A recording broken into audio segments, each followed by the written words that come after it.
à toutes et à tous, j'espère que vous allez bien.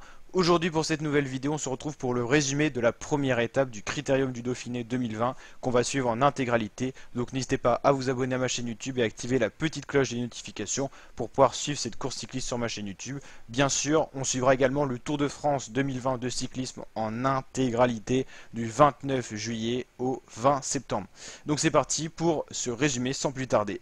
On avait donc une étape pour ouvrir ce critérium du Dauphiné avec de nombreuses ascensions au programme. Ça sera un critérium du Dauphiné vallonné avec de la montagne, du relief, ça on le sait. Et dès la première étape, on a vu les couleurs un petit peu de ce critérium du Dauphiné. On a eu 7 ascensions au programme, une échappée qui s'est constituée dès les premiers kilomètres, des points qui ont été cherché par les coureurs pour se disputer tout simplement le maillot de meilleur grimpeur. Première ascension, c'est Quinten Hermans pour Circus ou Antigobert qui a pris les points. Ensuite, c'est Nico Bonifacio pour le col du Béal, suivi de Quentin Hermans, Tom Jeltesleiter, Michael Schär. Quinten Hermans qui a repris des points à la côte de Kourou. Ensuite, c'est Michael Schär qui est parti en solitaire et qui a pris les points à la côte de Saint-Éan à la montée André Kivilev. Ensuite, c'est Robert Racing qui roulait dans le peloton. Et au final, au niveau du classement grimpeur, ça doit être tout simplement Quinten Hermans qui a pris le plus de points. On va regarder ça tout simplement au niveau du général. Non, c'est Michael Schär apparemment. C'est bizarre. Je sais pas si tous les points étaient comptabilisés ou alors c'était des... Oui, c'est bizarre. Je sais pas si ça a été actualisé, on va revoir ça tout simplement. Donc une étape qui était vallonnée pour des sprinters qui passent bien les bosses ou des bunchers. Des points donc qui ont été distribués, oui, donc normalement là le classement grimpeur n'a pas été à jour. Et on a assisté tout simplement à un peloton qui a roulé. La Jumbo-Visma, dès la première étape, a voulu montrer qu'elle était présente. On a pu voir notamment des coureurs qu'on attendait peut-être au général lâcher.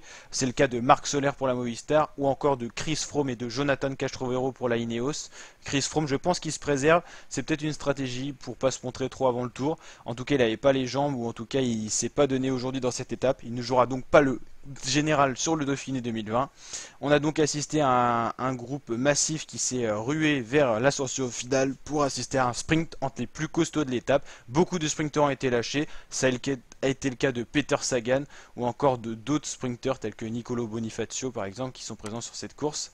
Et donc c'est bien Wout van Aert qui s'est imposé, le Belge aujourd'hui. Wout van Aert qui est très en jambes cette saison, il rafle tout, dès qu'il est présent il gagne quasiment. Daryl Impey a été très impressionnant, le vétéran sud-africain qui a réussi à faire une pointe de vitesse énorme. La ligne d'arrivée aurait été 10-20 mètres plus loin, il aurait pu passer devant Van Aert.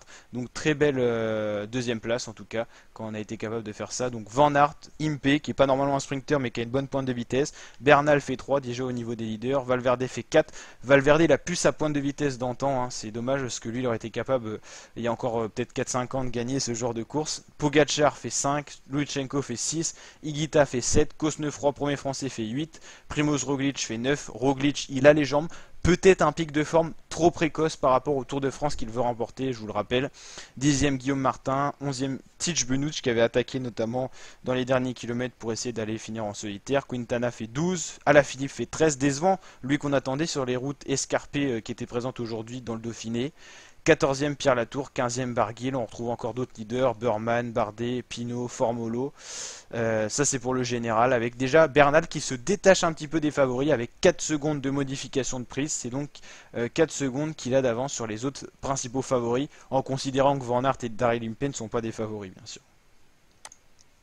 Le maillot de meilleur sprinter, on va aller voir ça tout de suite, c'est Van Aert du coup en ayant gagné l'étape.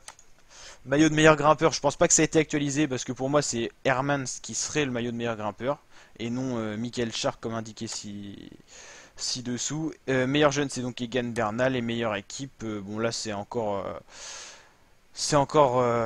pas vraiment fait avec le général qui s'est pas vraiment dessiné, mais ça serait la Jumbo-Visma. Donc voilà, par rapport au maillot jaune de Wout van Aert. Donc on va suivre tous Dauphiné ensemble la team, donc n'hésitez pas à vous abonner, on est de plus en plus nombreux et nombreuses sur la chaîne. Donc pour les nouveaux, les nouvelles, abonnez-vous, c'est gratuit, vous pourrez tout suivre en intégralité. Plein d'autres contenus sur ma chaîne YouTube, que ce soit télé-réalité, les Marseillais notamment qui arrivent avec le reste du monde, ou encore des musiques DJ de Célie, ou plein d'autres choses, du sport, et il y en a assez. Donc la team, je vous dis à très bientôt pour de nouvelles vidéos. Ciao mes fratés!